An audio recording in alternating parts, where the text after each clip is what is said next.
हाँ, तो कल हमारा यहाँ तक हो गया था। आज फिर हम लोग यहाँ से स्टार्ट करते हैं। ठीक है, Mahatma Gandhi views on capital and labour. ठीक, तो महात्मा गांधी का जो थॉट्स था या फिलोसफी था ऑन द थ्योरी ऑफ या फिर प्रिंसिपल ऑफ ट्रस्टशिप, उससे एक बेसिक आइडिया तुम लोग को मिल चुका होगा कि महात्मा गांधी का कहीं ना कहीं ये चीज था कि भैया जो ओनर है, ठीक, वो खुद वॉलंटरी स्टेप्स ले, जिससे कि अपना एक्सेस कर दे, जिससे कि वर्कर्स का कंडीशन वगैरह इंप्रूव हो, सोशल कंडीशन इंप्रूव हो। ठीक, एक माइक ऑफ कर लेना भैया, या जिसका भी हो रहा हो। ठीक है, according to Gandhi, erosion of human value in Indian society was also reflected in the relationship between capital and labor. ठीक, he believed that capital and labor were mutually complementary forces. कोई एक दूसरे से बड़ा नहीं है, दोनों को एक दूसरे का नीड है। बिकॉज अगर जो कैपिटलिस्ट है उसके पास अगर वेल्थ है, ठीक है, तो लेबर जो उसके पास क्या है, वर्क है। ठीक, एग्जांपल हार्ड वर्क है। अगर जब तक दोनों मिलेगा नहीं, दोनों का भला नहीं होने वाला, क्योंकि सिर्फ वेल्थ से काम नहीं चलेगा। अल्टीमेटली आपको प्रोड्यूस करना पड़ेगा कुछ, तभी आप वेल्थ जनरेट कर पाओगे या फिर वेल्थ को आप यूटिलाइज कर पाओगे। और उस चीज को प्रोड्यूस करने के लिए आपको चाहिए लेबर का हेल्प चाहिए। ठीक है, और वही लेबर को क्यों चाहिए? क्योंकि पास लेबर होता है, बस उसके पास काम नहीं है, वेल्थ नहीं है, तो यहाँ पे काम करके अपना लाइवलीहुड अर्न कर सकते हैं। दोनों एक दूसरे क्या कॉम्प्लीमेंट्री है, कोई बड़ा नहीं है। ठीक है, he wrote the master care only for the service they get. जो ओनर होता है उसको सिर्फ क्या मतलब होता है, सर्विस। जो मेरे पास काम कर रहा हो, मेरे काम करे, ठीक ना, वो किस कंडीशन में रह रहा है नहीं रह रहा है, उससे उसे कोई फर्क नहीं पड़ता है। ठीक, और उसी दूसरी तरफ क्या है, जो लेबर जो उसके पास काम कर रहा है, वो क्या सोचता है, मैं कैसे कम से कम काम करके मैक्सिमम से मैक्सिमम बेनिफिट लूं। ठीक है, इसके कारण ये हो रहा है कि कहीं ना कहीं एक रिलेशन ऐसा बन रहा है जहां पे मतलब दोनों एक दूसरे के बारे में सोच नहीं रहा। प्लस क्या हो रहा है कि अपना जो मैक्सिमम यूटिलाइजेशन कर सकता था वो लेबर, वो भी नहीं कर रहा है। ठीक है, और ओनर जितना काम ले सकता था लेबर से, वो भी नहीं ले पा रहा है। तो अल्टीमेटली क्या हो रहा है कि हमारा जो कैपिटल होता है, ह्यूमन कैपिटल, उसका लॉस हो रहा है। He wrote the master care only for the service they get, what becomes the labor does not concern them. They only care about obtaining maximum service with minimum payment. ठीक, the labor on the other hand try to get maximum पे with minimum work. कितना contradiction हो रहा है। Owner क्या चाहता है कि मैं मिनिमम पैसा देके, मिनिमम पेमेंट देकर, ठीक है, मैक्सिमम काम ले लूं। वहीं दूसरे पर लेबर क्या चाहता है कि मैं मिनिमम काम करके मैक्सिमम पेमेंट ले लूं। ठीक, this result the result is that although the laborers get an increment, there is no improvement in the work turnout. ठीक है, तो उनके वर्क में इंप्रूवमेंट नहीं होता है, क्योंकि अल्टीमेटली वो उसको अगर मिनिमम काम करके मिल ही रहा है तो वर्क में इंप्रूवमेंट कैसे होगा। ठीक है, the relationship between the two parties are not purified and the labor do not make proper use of the increment they get. ठीक है, जो इंक्रीमेंट उसको मिलता है उसका प्रॉपर यूज नहीं कर पाता है। अब देखो वर्कर का कंडीशन इतना बुरा, तो अल्टीमेटली क्या करता है कि अपने दुख को या फिर मिजरी को बुलाने के लिए वही ड्रिंकिंग या फिर ऐसी एक्टिविटीज करता है, जिससे कि अल्टीमेटली सफर उसके फैमिली को करना पड़ता है। तो गांधी जी का ये कहना था कि जो पुअर का इतना बुरा स्टेटस है, क्योंकि कहीं ना कहीं एक जो फैक्ट्री एक तरह से फैमिली है। ठीक है, तो कहीं ना कहीं अगर मान लो पुअर का अगर जो वर्कर्स है उसका इतना बुरा कंडीशन में वो रह रहा है, तो ये कहीं ना कहीं as a matter of shame है उस ऑनर के लिए। The living condition of laborer he felt were a great shame to the industrialist. ठीक है, जो कहीं ना कहीं उसके मतलब ओनर से जो कर दिया, जिससे कि अल्टीमेटली वो उसका ओनर पे समझे और इज्जत के लिए अपना मतलब वर्कर्स को ठीक करे। In workers residential area there was terrible overcrowding and no ventilation. ठीक है, they worked long hours in miserable conditions. They drank to forget their miseries, but only end up creating more problem for themselves. His sympathy for the workers enabled him to see the problem in the proper perspective. मतलब उसके महात्मा गांधी का sympathy था workers के साथ। ठीक है, तो उसके कारण क्या उस प्रॉब्लम को समझ पाए, जो कि इससे पहले शायद कोई नेशनल लेवल का लीडर नहीं समझ पाया था उत्तर की में। He blamed the educated class for not caring to find out the wants and aspiration of the laboring class. ठीक है, उनके साथ मतलब उनके इंप्रूवमेंट के लिए काम ना किया, उसके लिए ब्लेम करते हैं एडुकेटेड क्लास को। They did not they did nothing to spread political education among them and yet expected them to help in the national cause about which they knew nothing. तो वो देखा था हमने, जो मूवी का क्लिप देखा था उसमें दिखाया था ना कि वो लखनऊ सेशन का एग्जांपल, कि महात्मा गांधी ने क्लियरली बोला था क्या कि भैया आप यहाँ पे मिल जाते हो, अच्छी सी बातें कर लेते हो, पेपर में छप जाता है, लेकिन अल्टीमेटली क्या है कि आप उनके बीच में नहीं जा रहे हो। एग्जाम्पल, ठीक है, तो इंडिया का मतलब सिर्फ इंडिया ये नहीं रहा अर्बन एरिया का, इंडिया का मतलब है 7 लाख गांव। ठीक है, तो अल्टीमेटली जिनके बारे में आपको कुछ पता नहीं है और जहां तक आपकी बात भी नहीं पहुंचती, कोई पॉलिटिकल एजुकेशन का आपने काम नहीं किया, आप उनसे ये उम्मीद कर रहे हो कि आपका फ्रीडम स्ट्रगल आपका साथ दे। वो क्यों दे साथ? उनके पास कोई रीजन ही नहीं है साथ देने का आपका। ठीक है, तो ये they did nothing to spread political education among them and yet expected them to help in a national cause about which they knew nothing. From his own experience, Gandhi knew that there was no social contract and no mutual ties between the different labor forces in the city in the country। मतलब गांधी को ये पता था कि देखो मान लो ये industry ठीक है, यहाँ पे कुछ लेबर काम कर रहा है, यहाँ ये इंडस्ट्री यहाँ पे कुछ लेबर काम कर रहा है, ये इंडस्ट्री यहाँ पे कुछ लेबर काम कर रहा है, तो उनको अपना एक्सपीरियंस ये चीज पता था कि अफ्रीका के अंदर उन्होंने कहीं ना कहीं लेबर के मजदूर के साथ काम किया था, तो उनको ये पता था इस फैक्ट्री के अंदर लेबर काम कर रहा है, ठीक ना, इनका इसके साथ कोई टचअप नहीं है, ठीक, इनका इनके साथ कोई टचअप नहीं, मतलब एक दूसरे से पूरा इंडिपेंडेंटली काम कर रहा है, ठीक है। No social contact and no mutual ties between the different labour force in the country. इसलिए क्या किया स्टार्टिंग में, जब उन्होंने जब अहमदाबाद के अंदर वो किया था, ठीक ना, इंडस्ट्रियल मिलेट क्लास, तो उन्होंने वहां पर क्या किया, बाद में एक इंडिया का पहला एक तरह से बोल सकते हैं कि ऑर्गेनाइज क्या कहते हैं ट्रेड यूनियन बनाया था, ठीक है, अहमदाबाद मिल एसोसिएशन, ठीक, क्योंकि उनको पता था कोई कांटेक्ट नहीं है एक दूसरे के साथ, सोशल कांटेक्ट ले कांटेक्ट एस्टैब्लिश करना पड़ेगा, सबको साथ लाना पड़ेगा, तभी एक मतलब मजबूत के साथ अपना इंप्रूवमेंट के लिए आवाज उठा सकते हैं, ठीक है। Moreover, they were often under the influence of leaders who were provincial or communal in their group। तो मेनली क्या होता है लेबर, जैसे आज के टाइम में क्या कि ज्यादातर जो लेबर यूनियन है वो किसी ना किसी पॉलिटिकल पार्टी के अंदर ही है, ठीक है। तो मेनली क्या होता है कि वो लोग अपना टाइम के हिसाब से लेबर जो लीडर होता है वो अपना यूज करे तो पॉलिटिकल यूज करे तो इनका यूज कर लेता है, लेकिन इनका जो कोर क्वेश्चन होता है वो शायद कभी नहीं उठाता है या उसको कभी इंपॉर्टेंस नहीं मिल पाता है उतना।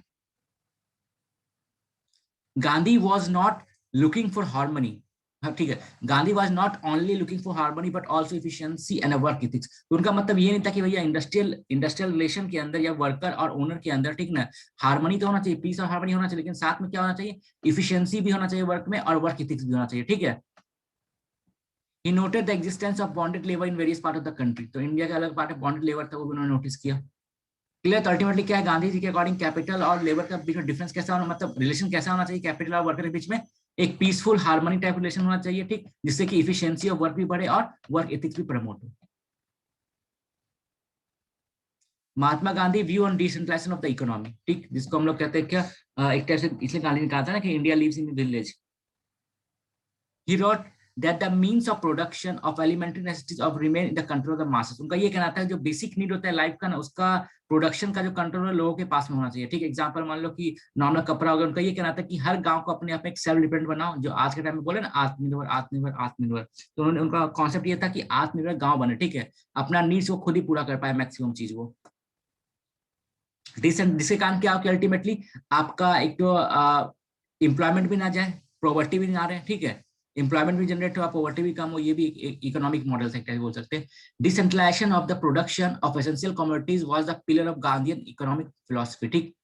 गांधी फॉर्मुलेटेड, जो आज के टाइम में जब एमएसएमई जो प्रमोट करते हैं ना कि स्मॉल मीडियम स्केल इंडस्ट्रीज वगैरह, तो वो भी कहीं ना कहीं गांधी फिलॉसफी पे बेस्ड है कि आपको मतलब डिसेंट्रलाइज प्रोडक्शन करना पड़ेगा, क्योंकि जितना सेंट्रलाइज करोगे उतना प्रॉब्लम हो सकता है। तो गांधी फॉर्मुलेटेड रूल्स, जैसे एग्जांपल ले लिया जाए ना, मान लो एक सेंट्रल इंडस्ट्री है, ठीक, यहाँ पे एक इंडस्ट्री है, ठीक है, बड़ा सा, तो नेचुरल सा बात है बड़ा सा इंडस्ट्री तो इसका प्रोडक्शन वर्कर्स तो इसी एरिया तक लिमिटेड रहेगा, ठीक है। लेकिन अगर मान लो डिसेंट्रलाइज इंडस्ट्री है तो बड़ा इंडस्ट्री ना होकर क्या है, छोटा इंडस्ट्री इस एरिया में, छोटा इसमें, तो क्या हो रहा है, उस सब एरिया के लोगों को एक तरह से इंप्लॉयमेंट मिल रहा है, ठीक है, और उस लोकल एरिया की इकोनॉमी में पार्टिसिपेट कर रहा है। चाइना में क्या होता है एग्जाम्पल, चाइना ने इतना सक्सेसफुली अपना पॉवर्टी कैसे कम किया, उसका रीजन ये रहा कि इंडिया जहां पे असेंबली लाइन पे बिलीव करता है या फिर सेंट्रलाइज प्रोडक्शन करता है, चाइना वहां पे डिसेंट्रलाइज प्रोडक्शन करता है। कैसे, मान लो इंडिया में क्या होता है, मान लो एक मारुति सुजुकी बनाना है हमको, ठीक है, हमने क्या किया, प्लांट बिठाया यहाँ पे, ठीक है, प्लांट बिठा के हमने क्या किया कि सब कुछ कंपोनेंट यहाँ लाके बना के उसी प्लांट में या फिर बाहर से इंपोर्ट करके हमने वहां पे असेंबल कर दिया और बेच दिया। क्लियर। मेनली बनता कम ही, असेंबलिंग ही ज्यादा होता है यहाँ पे। लेकिन जैसे यह चाइना में क्या होता है कि अपना जो इंडस्ट्री रहा ना वो भी असेंबलिंग करता है, लेकिन वो क्या करता है, एक छोटा स्मॉल स्केल इंडस्ट्री यहाँ पे तो उसको टायर का कॉन्ट्रैक्ट दे दिया, ठीक है, इसको मिरर का दे दिया, ठीक है, इसको स्टेपनी का दे दिया, ठीक है, इसको फिर दे दिया सीट का दे दिया, ठीक है, इसको फिर दे दिया वो नट बोल्ट का दे दिया, ठीक, इसको फिर वो क्या कहते हैं वो सीट का दे दिया, ड्राइवर सीट का दे दिया एग्जाम्पल, ठीक है। तो ऐसे क्या होता है, काम डिस्ट्रीब्यूट कर रहे थे, क्या हो रहा है कि हर लोकल इकोनॉमी को क्या हो रहा है, थोड़ा काम मिल रहा है और उस लेवल का पॉवर्टी वगैरह घट रहा है या फिर लोकल इकोनॉमी के अंदर पार्टिसिपेट हो रहा है उस चीज का, ठीक है। तो ये डिसेंट्रलाइज मॉडल के अपने काम को जितना डिसेंट्रलाइज करोगे उतना ज्यादा आप अपने कंट्री के अंदर एम्प्लॉयमेंट जनरेट कर पाओगे, ठीक है, लोकल इकोनॉमी में पार्टिसिपेट कर पाओगे, वही सब चीज। इसलिए तो जब हम लोग एक टाइप से चाइनीज रिवॉल्यूशन पढ़ेंगे क्लास 11 के अंदर में थोड़ा सा है, तो वहाँ पर कंपैरिजन के दिया गया है, ठीक ना, मेन हिस्ट्री के अंदर चाइनीज रिवॉल्यूशन। तो हम लोग ये देखेंगे क्या होता है चाइना के अंदर में क्या होता है ना कि आफ्टर वो लोग जब इंडिपेंडेंट होता है ना, मतलब एक तरह से जब रिपब्लिक ऑफ चाइना एस्टेब्लिश होता है 50s में, तो उससे मेनली क्या होता है उन लोगों में एक आता है क्या कि मैं टर्म पर्टिकुलरली भूल रहा हूँ, ग्रेट रिफॉर्म टाइप का वो लोग लेता है। उसमें क्या कहता है कि वो लोग कि भैया कि हर आदमी को, ठीक ना, उन्होंने क्या किया, अपना जितना लैंड था कंट्री के अंदर उसको फैमिली वाइज डिस्ट्रीब्यूट कर दिया कि हर फैमिली का इक्वल लैंड बने, ठीक है। ऐसे मान लिया जाए कि यहाँ पर मान लो कंट्री के अंदर 9 फैमिली रह रहा है, ठीक ना, तो उन्होंने 9 फैमिली के बीच में इक्वल लैंड डिस्ट्रीब्यूट कर दिया, ठीक। साथ में उन्होंने ये भी बोला कि हर इंसान अपने बैकयार्ड में एक फर्नेस या फिर एक इंडस्ट्री स्टैब्लिश करे छोटा सा, ठीक है, जिससे कि यहाँ पे आयरन वगैरह का प्रोड्यूस कर पाए, ठीक। तो बैकयार्ड फर्नेस का भी उन्होंने स्टार्ट किया, तो डिसेंट्रलाइज इंडस्ट्री को प्रमोट किया उसने भी, वो देखेंगे जब वो करेंगे। तो 11th में है, 11th का इको में comparison between India, Pakistan and China in economy, ठीक है, ठीक है। तो ये हो गया। हाँ, तो Gandhi formulated rules that khadi should not be sold outside the locality or provinces where it is produced, उसी लोकल एरिया होना चाहिए। Gandhi was in favor of granting total production to indigenous industries by banning import of articles that could be produced in the country himself। उनका simple सा कहना था भैया ऐसा चीज जो कि अपने कंट्री में खुद प्रोड्यूस कर सकते हैं, उन चीजों के इंपोर्ट के ऊपर बैन होना चाहिए। क्लियर है? और हमारे जो लोकल इंडस्ट्रीज है उसको ऊपर प्रोटेक्शन मिलना चाहिए, और जो चीज हम खुद प्रोड्यूस कर सकते हैं, ठीक ना, उन सारी चीज को हम इंपोर्ट क्यों करें, उस सारी चीज के इंपोर्ट के ऊपर बैन होना चाहिए। Banning import of articles that could be produced in the country itself even if the cost of production was greater and the quality in initial stage. तो भले इनिशियल स्टेज में क्वालिटी पुअर क्यों ना, महंगा क्यों ना पड़े, लेकिन प्रोड्यूस कर सकते हैं तो हम लोग कंट्री में ही प्रोड्यूस करेंगे, बाहर से इंपोर्ट नहीं करेंगे। He would permit import facilities for those articles that were an absolute necessity and could not be produced in India। वैसे ही चीज का इंपोर्ट करना चाहिए जो कि बहुत ज्यादा नेसेसिटी में, बहुत ज्यादा नीड्स हमको और खुद के कंट्री में प्रोड्यूस ना कर पाए हम लोग, ठीक है। एक तरह से सेल्फ सफिशिएंट इकोनॉमी का मॉडल था ये, जो अभी एग्जांपल हम लोग देखते हैं ना आत्मनिर्भर भारत का कॉन्सेप्ट। तो कहीं ना कहीं पूरा गांधी तो नहीं बोल सकता, क्योंकि उसमें भी कहीं ना कहीं वो भी पूरा इंपोर्ट से अछूता नहीं है, ठीक है, उसमें भी कहीं ना कहीं इंपोर्ट का मटेरियल है ही कहीं ना कहीं, लेकिन जो भी इंस्पायर इसी से बोल सकते हैं हम लोग। A major advance in the Gandhi's economic thinking was the marked by the resolution on fundamental rights and economic changes। ठीक ना, तो मेनली क्या होता है 1931 का कांग्रेस सेशन जो होता है उसमें क्या होता है, रिजोल्यूशन अडॉप्ट किया जाता है, ठीक, resolution on fundamental right and economic changes. तो उसका कंपोनेंट क्या होता है हम लोग देखेंगे बाद में जब वहां पे पहुंचेंगे तो। लेकिन वही होता है उसका जो इकोनॉमिक चेंजेस होता है उसके जो बात किया जाता है कहीं ना कहीं गांधीयन फिलोसफी से इंस्पायर्ड है। It was his picture of Swaraj in which the exploitation of the masses would end only when their political freedom include real economic freedom। तो उनका ये कहना था कि रियल सेंस में लोगों का के ऊपर जो एक्सप्लॉयटेशन होता है, exploitation of workers, exploitation of labour, वो तभी हो पाएगा, तभी बंद हो पाएगा, ठीक है, जबकि पॉलिटिकल फ्रीडम के साथ साथ उनको इकोनॉमिक फ्रीडम भी मिले, ठीक है। इस मामले में वो भीमराव अम्बेडकर के साथ भी इनका थिंकिंग मैच करता है, बिकॉज उनका भी कहना था कि political freedom can't be last without ensuring social and economic freedom. Clear है? तो गांधी का सिंपल सा कहना था कि अगर कंट्री के अंदर आपको एक्सप्लॉयटेशन ऑफ मासेस को रोकना है तो आपको पॉलिटिकल फ्रीडम के साथ साथ उनको इकोनॉमिक फ्रीडम भी देना पड़ेगा। The economic clause in the resolution include, अब जैसे ये जो हमारा कांग्रेस सेशन में जो पास हुआ था 1931 के अंदर कराची रिजोल्यूशन, उसके अंदर क्या क्या फिलोसफी था देख रहे थे गांधीयन जी सा। तो special protection for women worker, ठीक, prohibition against employment of children in the factory and the right of workers to form union to protect their interest, ये सब था उसके अंदर प्रोविजन कि भैया हम इंडिपेंडेंट इंडिया में ये सब चीज देंगे। In the agriculture sector the resolution provided for the, ये मतलब रेंट वगैरह रिड्यूस करेंगे हम लोग, ठीक है, जिसका अन इकोनॉमिक होल्डिंग होगा उससे टैक्सेस वगैरह हम लोग नहीं लेंगे, ठीक। Relief would be given to small zamindar, ठीक है, जो छोटे उनको रिलीफ देंगे। एक एग्रीकल्चर टैक्सेस लगाएंगे लेकिन प्रोग्रेसिव मैनर में। अदर एक्सपेंडिचर क्या था कि वही मिलिट्री वगैरह पर खर्चा कम करेंगे, ये सब चीजें। Provide protection to indigenous cloth, ठीक है, जो इंडियन इंडस्ट्री है उसको हम लोग प्रोटेक्शन प्रोवाइड करेंगे। Total prohibition of intoxicating drinks and drugs, ठीक है। तो मतलब क्या, गांधी फिलोसफी का एक बहुत ही इंपॉर्टेंट चीज क्या है कि prohibition of intoxicating drinks and drugs, मतलब क्या, जो अल्कोहल वगैरह होता है उसका ड्रिंक्स पे टोटल प्रोहिबिशन रखना, ठीक है। उसके बाद क्या था, abolition of duty on salt manufacture India, तो सॉल्ट का टैक्सेस होता है उसको एबॉलिश करना। One may say that Gandhi's plan and policies were aimed at a comprehensive social and economic transformation of Indian society, ठीक है। तो उनका जो प्लान था इकोनॉमिक या सोशल मॉडल था वो किसके ऊपर बेस्ड था, कहीं ना कहीं हमारे रूरल एरिया पे जहाँ पे 80% लोग रहते हैं उनके ऊपर फोकस करके उनको सेंटर में रख के बनाया गया था, जिससे कि उनका लाइफ में इंप्रूवमेंट आ पाए। जरूरी नहीं कि आप एक आदमी है, ठीक ना, एक आदमी आप उसको 1 लाख का सैलरी दे दो, जरूरी नहीं है, ठीक ना। आप भले ही यहाँ पे 20 आदमी उनको आप 5-5 हजार का सैलरी दे दो, क्या वो अल्टीमेटली हो सकता है। तो इससे क्या है कि सबके पास कुछ ना कुछ सोर्स ऑफ इनकम रहेगा और प्लस वो इकोनॉमी में पार्टिसिपेट भी ज्यादा होगा, बिकॉज ये एक को इंसान को 1 लाख रुपए सैलरी दे रहे हो तो वो कितना 30 हजार खर्चा करेगा लेकिन 70 हजार सेव कर रहा है। तो इकोनॉमी कहीं ना कहीं पार्ट हो नहीं रहा और वेस्टेज यूज हो रहा है कहीं ना कहीं, ठीक है। और लेकिन यहाँ पे क्या है कि यहाँ पे पॉवर्टी यहाँ पे भी रिड्यूस हो रहा है, क्योंकि 20 आदमी को काम मिल रहा है कहीं ना कहीं। तो उनका यही था कि भैया ठीक है, बड़े इंडस्ट्री में आप कैपिटलिस्ट जो होता है एग्जाम्पल, तो वहाँ पे भले ही ज्यादा प्रॉफिट अनुभव कर रहा है, ठीक है, उससे आप स्मॉल स्केल इंडस्ट्री को प्रमोट करो, भले ही वहाँ पर रेवेन्यू या फिर इनकम कम हो, प्रॉफिट कम हो, लेकिन सबके एक टाइप से नीड्स पूरा होगा, बेसिक नीड पूरा होगा, और हमारे कंट्री में इकोनॉमी में पार्टिसिपेट करेगा वो लोग भी, और पॉवर्टी भी कम होगा। One may say that all Gandhi's plan and the policies were aimed at comprehensive social and economic transformation of Indian society, in which the emphasis was on the village, as they contained more than 80% of country's population. Clear है? Hello, ठीक है। अब देखते हैं Mahatma Gandhi views on education system. Education system के ऊपर उनका क्या व्यू था, ठीक, कैसा एजुकेशन सिस्टम होना चाहिए, ठीक है, और क्या रियल में है।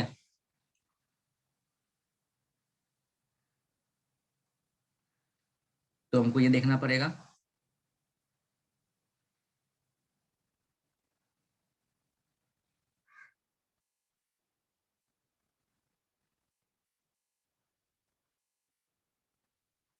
ठीक है, तो महात्मा गांधी व्यूज और education system.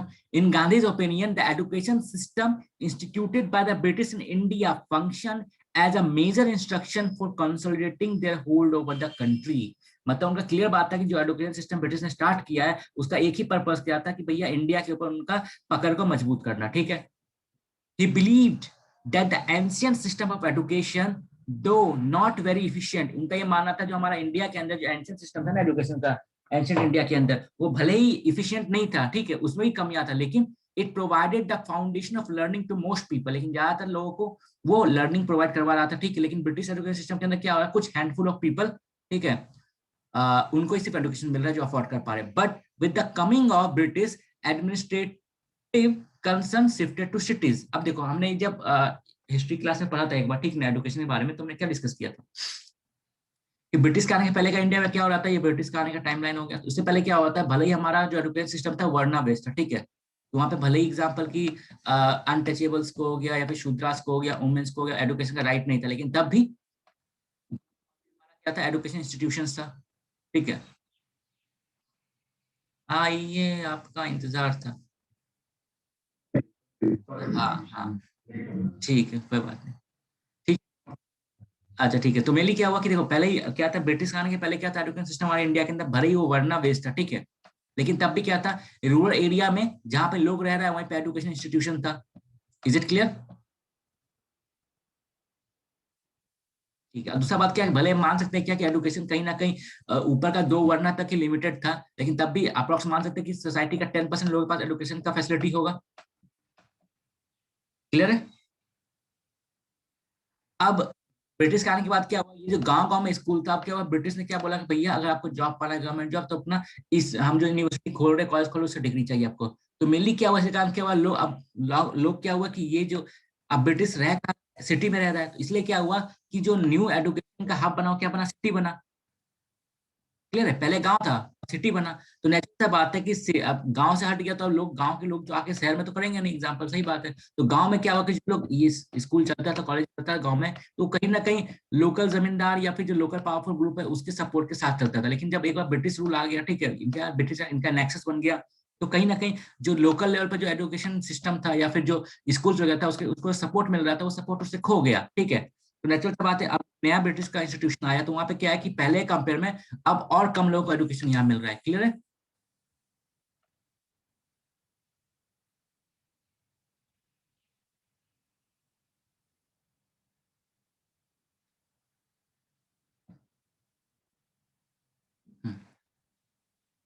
He believed that ancient system of education, though not very efficient, provided the foundation of learning to most people. But with the coming of the British, administrative concern shifted to cities. This result, देखो, क्योंकि administrative concern क्या shifted city के type, मतलब move on हो गया, city was a main hub, ठीक ना, city जो था हमारा एडमिनिस्ट्रेटिव हब बन गया। तो इसके कारण क्या हुआ, this resulted in imbalance in the education structure and village institutions way either close down और lagged miserably behind the city counterpart, ठीक है।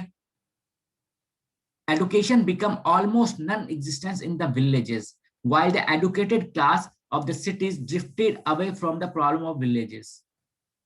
समझ में आया? क्योंकि उनको क्या हुआ, वेस्टर्नाइजेशन दिखना स्टार्ट किया। आज के टाइम में क्या सिंपल सा बात है ना कि अगर आप किसी मतलब मान लिया जाए कि जो बहुत अच्छे स्कूल से उनके बच्चों से पूछो कि एग्जाम्पल गांव के बारे में, तो ये प्रॉब्लम के बारे में, जैसे एक मीम नहीं आया था क्या कि एक मतलब एक मतलब क्या कहते हैं, बहुत अच्छे स्कूल के बच्चे थे, उनको ऐसे लिखने गया कि पॉवर्टी के बारे में, ठीक है।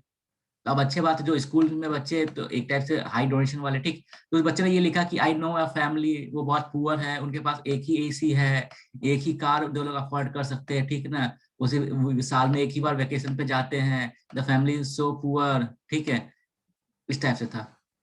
तो आप देख सकते हो क्या कि मतलब इसका प्रॉब्लम ये हो रहा है कि कहीं ना कहीं हमारा जो एजुकेशन सिस्टम है वो कहीं ना कहीं वेस्टर्न जब शिफ्ट हो रहा है, तो हम लोग क्या हो रहा है कि सिर्फ वेस्ट का सोसाइटी का चकाचौंध देख रहे हैं, ठीक ना, वो देख रहे हैं, लेकिन हमारे रियल इंडिया के जो प्रॉब्लम्स है वो हमारे टेक्स्ट बुक से भी गायब है, ठीक है, और प्लस इमेजिनेशन से भी गायब है। मतलब देखो, जैसे अगर आप देखा जाएगा तो इसलिए प्रॉब्लम क्या हो रहा है कि जो ब्रिटिश एजुकेशन सिस्टम है उसने क्या किया, वेस्टर्नाइजेशन प्रमोट किया, ठीक, तो अब क्या हुआ, लोगों का थिंकिंग आइडियोलॉजी वेस्ट के साइड ज्यादा जा रहा है, ठीक है। वो सूट बूट पहनने वाले को जेंटलमैन समझ रहे हैं, लेकिन धोती कुर्ता पहनने वाले को एक तरह से पुअर लिटरेट समझ रहे हैं, ठीक है। ये सब थिंकिंग डेवलप हुआ कहीं ना कहीं।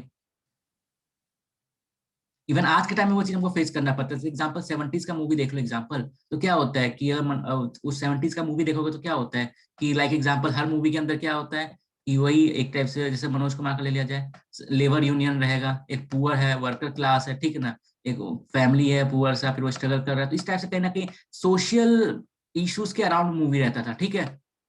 लेकिन आज के टाइम में देख लिया जाए तो कहीं ना कहीं वो जो मेटलिस्टिक सोसाइटी है, लाइक एग्जांपल एक ही सॉन्ग में 5 बार कपड़े बदल रहे हैं, ठीक ना, एक ही सॉन्ग में बुर्ज खलीफा दिख रहा है, तो कहीं ना कहीं पहले के टाइम मूवी क्या होता था कि दिखा रहा था एक गरीब घर है, ठीक ना, उसमें माँ सिलाई कर रही है, अच्छे से पा रही, छत टपक रहा है, लेकिन अब के टाइम में क्या है, पूरा बंगला से कम दिखता ही नहीं है, ठीक है।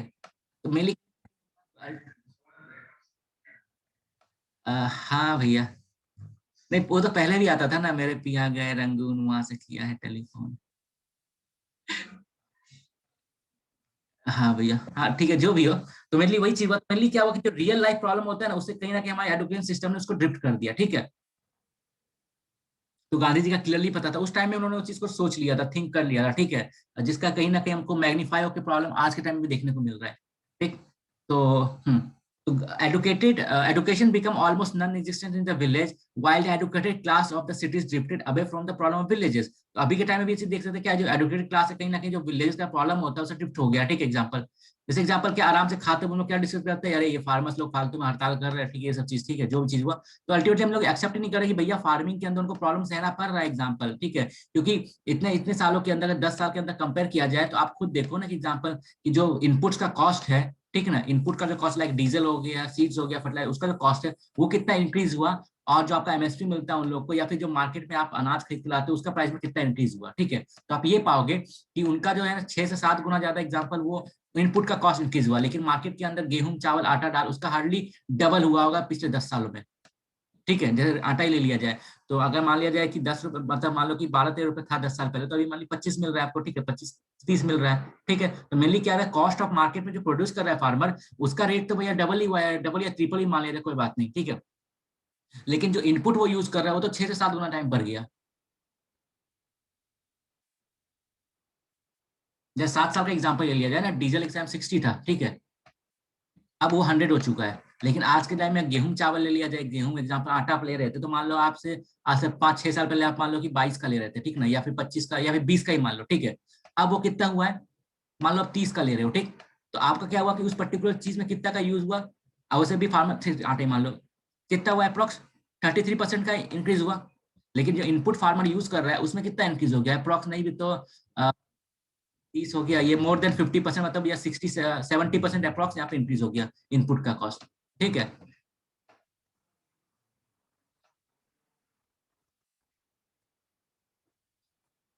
भैया एग्जाम्पल एग्जाम्पल मैंने दिया डीजल का रेट का, ठीक है, डीजल इनपुट कॉस्ट मैंने बोला, सिर्फ वो नहीं होता है ना, बहुत सारी चीज होता है, जैसे मान लो लेबर एग्जाम्पल हो गया, पहले क्या था एग्जाम्पल कि सबको लेबर बहुत इजीली मिल जाता था, ठीक है, लेकिन अब क्या हुआ, मनरेगा आया, तो मनरेगा में क्या हुआ, पर्टिकुलर अमाउंट सबको मिल रहा है, तो लेबर भी पहले मुकाबले मतलब कॉस्टली हो गया, ठीक है, इनपुट भी कॉस्टली हो गया है, क्योंकि सब कुछ इनपुट मार्केट तुमने प्राइवेट सेक्टर पर छोड़ दिया है।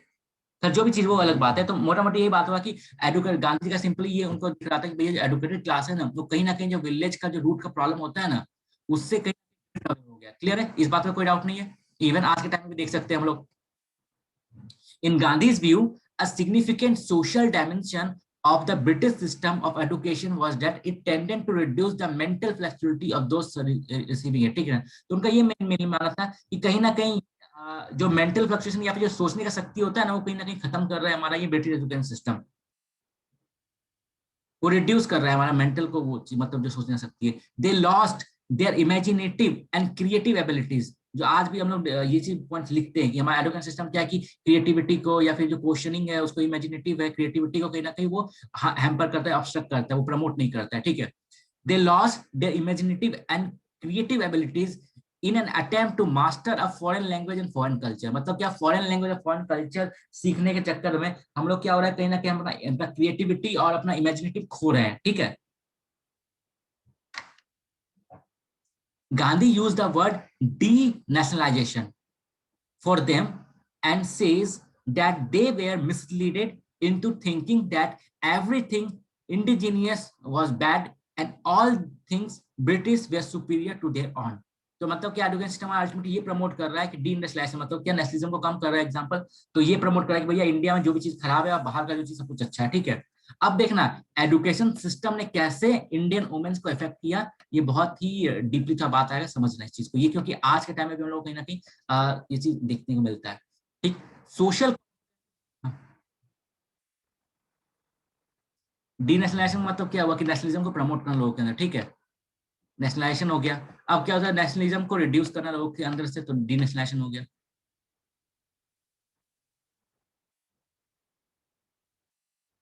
अगर मान लो कि ब्रिटिश एजुकेशन जिसको मिल रहा है तो उसके साथ क्या हो रहा है, कहीं ना कहीं इंडियनपन खत्म हो रहा है, हर इंडिया की चीज को बुरा समझ रहे हैं और ब्रिटिश का जो चीज होता है उसको अच्छा समझ रहे हैं, तो ये अल्टीमेटली क्या हो रहा है कि उसका नेशनलिज्म उसके अंदर से खुद का जो प्राउड होता है कंट्री की चीजों के ऊपर फील करने का, वो कहीं ना कहीं उनके अंदर कम हो रहा है, इस चीज को उन्होंने डीनेशनलाइजेशन कहा था। तो social consequences of the system was the creation of a mass, ठीक। सोशल अब जो ब्रिटिश एजुकेशन सिस्टम आया, ठीक ना, उसका अल्टीमेटली रिजल्ट क्या हुआ, उसका result social consequences of the system was the creation of a class of frustrated youth, ठीक। क्योंकि वो जो एजुकेशन जो पा रहा है, एग्जांपल मान लो इस सोसाइटी में लोग रह रहे हैं, ठीक है, अब उसने ब्रिटिश एजुकेशन सिस्टम पाया, तो अब क्या उसका थिंकिंग मेंटेलिटी मान लो जैसा हो गया, तो अब क्या वो बंदा इस सोसाइटी के अंदर एडजस्ट नहीं कर पाएगा, क्लियर है। और दूसरा बात ये कि जो कहीं ना कहीं वो जो एजुकेशन सिस्टम उसको प्रमोट कर रहा है किसके लिए, एक एडमिनिस्ट्रेटिव जॉब के लिए, ठीक है, लेकिन हैंडफुल ऑफ एडमिनिस्ट्रेटिव जॉब है, ठीक। तो मतलब क्या सबको जॉब मिल नहीं पाएगा, तो कहीं ना कहीं वो बंदा ये होगा कि बाद में पढ़ लिख के उसको नौकरी जब नहीं मिल रहा है तो वो खेती भी नहीं कर पाएगा, तो अल्टीमेटली क्या लाइफ में फ्रस्ट्रेट हो जाएगा, ठीक है। तो ये भी आज का टाइम में ये भी कहीं ना कहीं रीजन है वन ऑफ द सुसाइड का, clear. The social consequence of the system was the creation of a class of frustrated youth. Their education, their education equipped with their education equipped them to post in the administrative system, but there were not enough of these. ठीक है, example there hardly 700 UPSC post per year, ठीक है, लेकिन institute India में 70,000 है, उससे भी ज्यादा है, ठीक है, लेकिन पोस्ट सिर्फ 700 ही है। तो सब लोग प्रिपेयर कर रहे हैं, लेकिन अल्टीमेटली हैंडफुल ऑफ जॉब है, तो अल्टीमेटली क्या होगा कि फ्रस्ट्रेशन, ये चीज फेलियर वगैरह देखा है। लास्ट ईयर क्या हुआ था, लास्ट ईयर एक बंदा जो कि साउथ इंडिया का था, दिल्ली में प्रिपेयर कर रहा था एग्जाम पर, ठीक। 5 उसको क्या होता है नॉर्मली, क्या 10 मिनट आपको पहले गेट बंद हो जाता है एग्जाम के पहले, ठीक है। तो क्या था, वो एग्जाम के बस 5 मिनट पहले पहुंचा था, बिकॉज ऑफ ट्रैफिक रीजन, कुछ रीजन के कारण उसको एंट्री नहीं मिला। जब उसको एंट्री नहीं मिला तो सुसाइड, क्योंकि साल भर का मेहनत था और कहीं ना कहीं जो भी चीज हुआ, तो वो भी एक रीजन था, ठीक है। ये देख सकते हैं क्या, हाँ, क्योंकि हमारा जो प्रेजेंट एजुकेशन सिस्टम है वो हम लोग को तैयार करता है एडमिनिस्ट्रेटिव सिस्टम के जॉब्स के लिए, ठीक है, लेकिन बात ये भी कि they are not enough jobs, so ultimately क्या होता है, it creates a class of frustrated youth. On the other hand they were alienated from the traditional mainstream, ठीक है, ट्रेडिशनल सेक्टर में जाकर जॉब भी नहीं कर सकते, बिकॉज उनका बचपन से सोचने समझने आ सकती एक टाइप से क्रिएटिव मेंटेलिटी खत्म कर दिया गया है। डज द पोटेंट एलिमेंट, क्योंकि अब देखो इससे कारण हो क्या रहा है कि जो एक टाइप से यूथ को आप कहीं ना कहीं सोशल चेंज का एक मतलब सिंबल मानते थे या फिर एक टूल मानते थे, ठीक है, does the potent element of change was seen to have resulted in alienation and frustration। तो आप जो एक टाइप से आपके पास पोटेंशियल ऑफ चेंज था सोसाइटी के अंदर, सोशल चेंज का जो पोटेंशियल होता है यूथ जो होता है, अब वो क्या कन्वर्ट हो रहा है इस एजुकेशन सिस्टम के द्वारा, एक क्लास ऑफ फ्रस्ट्रेटेड यूथ, और जो खुद अपने कंट्री से या फिर जो कल्चर से एलिनेट हो जा रहा है सिस्टम से, क्लियर है? तो एलिनेशन ही अल्टीमेटली जाकर जो फीलिंग ऑफ एलिनेशन होता है, फ्रस्ट्रेशन होता है, वही बात अल्टीमेटली जाकर फिर इट रिजल्ट इनटू सुसाइड। यहाँ तक क्लियर है? तो इसलिए बोलते हैं ना, गांधीयन फिलोसफी क्या होता है, ऐसा नहीं कि वो सिर्फ उसी टाइम तक लिमिटेड था, वो एवरग्रीन फिलोसफी है। Creation of imbalance in society, ठीक। अब क्या इसे कारण एक सोसाइटी में भी इम्बैलेंस क्रिएट हो रहा है क्या? आप देखो सिंपल सा बात है, अब उस टाइम ले लिया जाए, आज के टाइम में ले लिया जाए, ठीक। हो ये रहा है कि जैसे मान लो क्योंकि ज्यादातर लोग मान के चल रहे कि एग्जाम्पल एक अच्छा एजुकेशन अफोर्ड नहीं कर पाते, नॉर्मली एक घर फैमिली है, ठीक है, एक लड़का एक लड़की दोनों है, ठीक है। तो नॉर्मली क्या हो रहा है कि एक लड़के को अच्छे से अच्छे कॉलेज में भेज के, अच्छा स्कूल भेज के, बहुत ही अच्छा टाइप का एजुकेशन उसको प्रोवाइड किया जा रहा है, ठीक है। क्लियर है मेल को? लेकिन फीमेल को कहीं ना कहीं काम चलाओ एजुकेशन प्रोवाइड करवाया जा रहा है, ठीक। जैसे गांव में देखा था ना, ये टॉपर थी, वो क्या नाम था उसका, उसको पता नहीं था क्या पॉलिटिकल साइंस क्या होता है नहीं होता है, ठीक है, जो भी चीज हुआ, लेकिन वो टॉपर थी ग्रेजुएशन में, ठीक है, जो भी 10th 12th में। हाँ, तो अल्टीमेटली हो ये क्या रहा है कि मेल जो हो रहा है अल्टीमेटली क्या हो रहा है, नॉट इनफ जॉब अल्टीमेटली, ठीक है। अल्टीमेटली क्या हो रहा है, लास्ट में कैसे सेटल होके उसको अल्टीमेटली शादी करना पड़ रहा है। इससे तो हो ये रहा है कि कहीं ना कहीं रिलेशनशिप के अंदर ये हो रहा है कि क्योंकि हमारी सोसाइटी पैट्रियार्कल है, तो इसलिए क्या हो रहा है कि जो मैन है उसको अच्छा एडुकेशन मिला है, ठीक है, तो वो कहीं ना कहीं ज्यादा नॉलेजेबल, ज्यादा लिबरल, इसको प्रेजेंट सिचुएशन में भी जोड़ के देख रहे हैं, ठीक है, ज्यादा ओपन माइंडेड, ज्यादा सब कुछ है, ठीक। लेकिन वहीं पे क्या है कि फीमेल जो है उसके मेंटल थिंकिंग के आगे कहीं ना कहीं इंफीरियर हो रही है, ठीक है। बी फ्रैंक, जैसा सिस्टम हो रहा है उसके टाइम में क्या होगा, मैक्सिमम जनरलाइज इसको मतलब यूनिवर्सल नहीं कर, हम जनरल सेंस में देख रहे हैं, ठीक है। तो हो ये रहा है कि कहीं ना कहीं ये रिलेशनशिप के अंदर क्या होता है, फ्रस्ट्रेशन कॉज करता है, बिकॉज जब आपको ये लगना स्टार्ट हो जाता है कि आपका जो पार्टनर है आपके साथ, वो कहीं ना कहीं वो आपका मेंटलिटी उसके साथ मिल नहीं कर रहा है, एग्जाम्पल वो आपका कहीं ना कहीं मेंटल लेवल पे आपके इक्वल नहीं है, ठीक है। तो कहीं ना कहीं फिर क्या हो जाता है कि ये इग्नोर करना स्टार्ट करेगा, वो बंदा जब दूसरी जगह पे जाके जॉब कर रहेगा, तो फिर क्या होगा, जब आसपास अपने एरिया के आसपास सेम मेंटलिटी का लोग देखेगा तो उसको अट्रैक्ट होगा, और फिर ultimately she will be the sufferer. समझ में आया मैं क्या बोल रहा हूँ?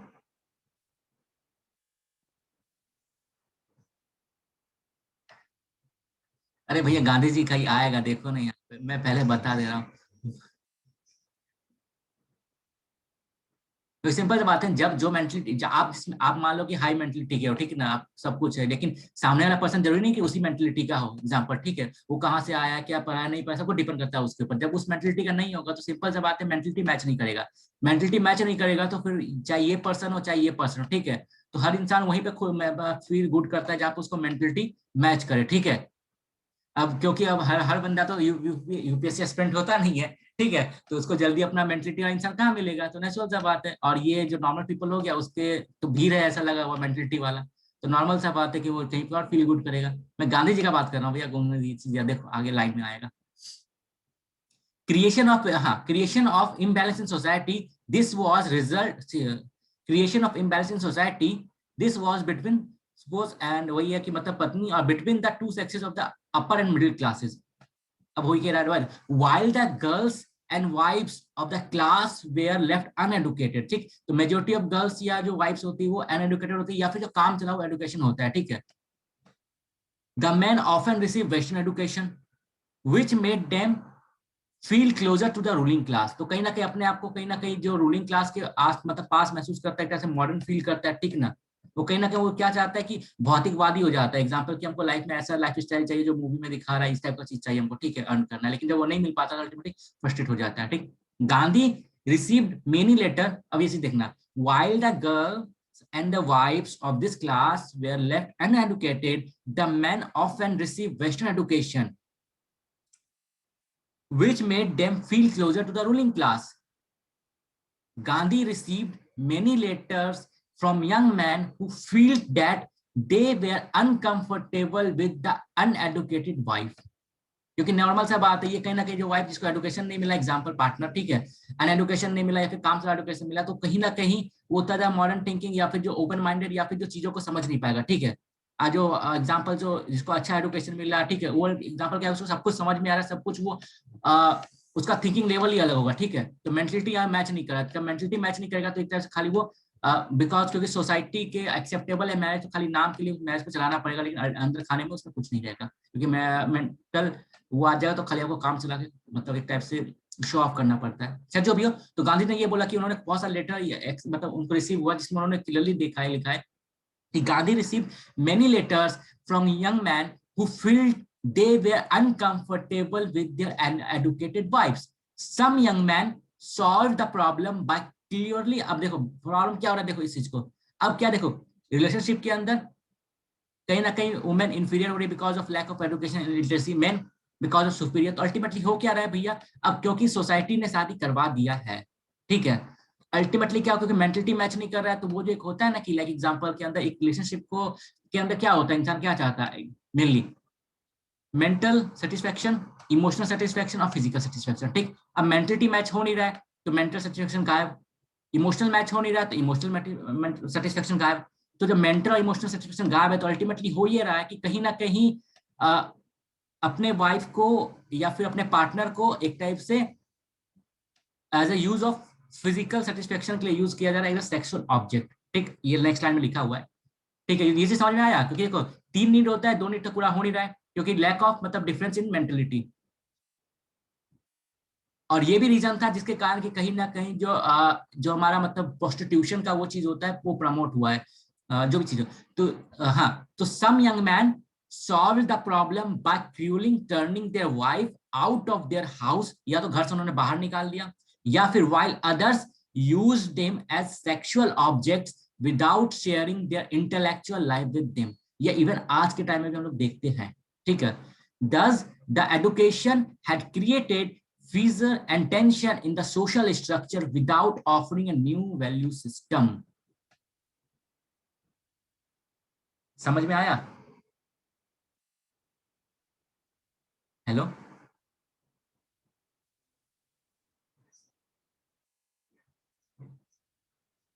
ये 2 लाइन समझ में आया ना अल्टीमेटली, कि अल्टीमेटली हमारा जो कहीं ना कहीं फैमिली सिस्टम जो खराब हो रहा है एग्जाम्पल तौर पे, तो कहीं ना कहीं इतना डीप थिंकिंग गांधी जी ने दे दिया था कि अगर हमको अभी अभी टाइम में सोचे भी ना तो सिर्फ उनका समझ में आ जाएगा कि आज के टाइम में भी जो हम प्रॉब्लम फेस कर रहे हैं ना, तो वो भी उसका रिजल्ट भी मतलब रीजन समझ में आ जाएगा कहीं ना कहीं। क्योंकि ये सब जो प्रॉब्लम फेस कर रहे हैं आज के टाइम में, जो डोमेस्टिक वायलेंस होता है एग्जाम्पल के तौर पर, ठीक है, वो भी इसी की कहानी कहीं ना कहीं फेस करना पड़ता फीमेल को, बिकॉज अल्टीमेटली क्या होता है कि बिना मेंटलिटी मैच किए हमने मेनली क्या हो कि अरे लड़का ये रहा जॉब कर रहा है, तो मेनली क्या हो कि नॉर्मल सा बात है, क्या वो जब मेंटल और इमोशनल चीज खत्म हो जाता है तो बस वो एक फिजिकल चीज ही बचता है, लेकिन उसके बीच में आप कब तक, ठीक है, क्लियर ये चीज खत्म, ठीक है चलो। तो Mahatma Gandhi views on education, तो एजुकेशन के ऊपर उनका क्या व्यूज था, ठीक है। तो हाँ भैया, हाँ भैया, बोलो।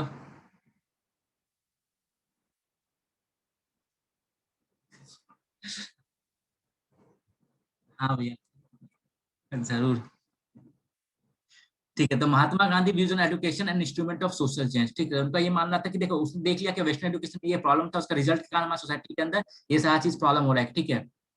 अब उनका एजुकेशन कैसा होना चाहिए उसके ऊपर ये था।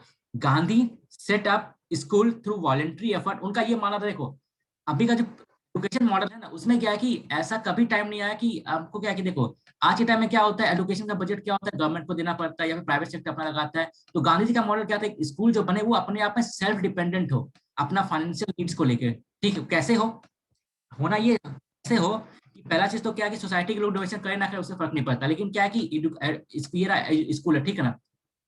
तो मतलब कहना था कि अगर कोई भी एजुकेशन इंस्टीट्यूशन किसी और के ऊपर डिपेंड हो रहा है अपने फाइनेंस के लिए, तो वो सस्टेनेबल नहीं है और वो कभी इंडिपेंडेंटली रियल एजुकेशन कभी प्रोवाइड नहीं करवा सकता है, क्लियर है। तो उनका ये कहना था कि एजुकेशन इंस्टीट्यूशन को सेल्फ सफिशिएंट होना चाहिए, कैसे, ये मान लो एजुकेशन इंस्टीट्यूट, आप अपने स्कूल या कॉलेजेस के अंदर क्या करो कि कुछ कोर्सेज चलाओ, ठीक है, जो कि कहीं ना कहीं इनोवेटिव चीजों को प्रोड्यूस करे, एग्जाम्पल कुछ प्रोड्यूस करवाओ, ठीक है, एक टाइप से रियल लाइफ ट्रेनिंग करो, जिससे क्या हुआ कि मान लो कुछ प्रोड्यूस करा इतना एरिया में, ठीक है, स्कूल का बच्चा लोग सीख भी रहा है, स्किल भी सीख रहा है और वो चीज प्रोड्यूस भी कर रहा है, ठीक है। और बाद में क्या करो आप, गवर्नमेंट एज ए गवर्नमेंट का काम यहाँ था कि उसको आप गवर्नमेंट के साथ टाई अप करके या फिर किसी और इंडस्ट्री का टाई अप करके उसको आप सेल करो, ठीक है। इससे क्या हो रहा है, बच्चों को स्किल स्किल भी मिल रहा है और स्कूल एजुकेशन को अपना खर्चा चलाने के लिए पैसे भी मिल रहा है, तो उसका किसी पर डिपेंडेंट नहीं हो रहा है, अपना आत्मनिर्भर बन रहा है एजुकेशन सिस्टम, क्लियर है। तो Gandhi set up school through volunteer effort, and he hoped that its success would help in obtaining public support, including that of the government. So his first experimental education ये was established in Ahmedabad. The basic principle, in his own words, was that education would be physical, intellectual and religious. Religious का मतलब यहाँ पर ये है कि religious values के ऊपर फोकस करना है, ना कि वो रिलीजियस बुक्स के ऊपर, ठीक है, टेक्स्ट के ऊपर नहीं, वैल्यूज के ऊपर, जो कि सभी रिलीजन के अंदर इक्वल है, मतलब सेम है, कॉमन है, ठीक है। जिससे कि हाँ, तो फिजिकल रहेगा तो अल्टीमेटली क्या है कि वो फिजिकली वो फिट रहेगा, इंटेलेक्चुअल रहेगा तो वो काम में आ पाएगा। रिलीजियस से तो क्या हुआ, सोसाइटी के अंदर बच्चा स्कूल के अंदर सभी टाइप के रिलीजियस के बारे में पढ़ रहा है, तो वो कहीं ना कहीं हमारा सोसाइटी टॉलरेंस होगा और हार्मनी और पीस बढ़ेगा एजुकेशन सिस्टम के अंदर। क्लियर है?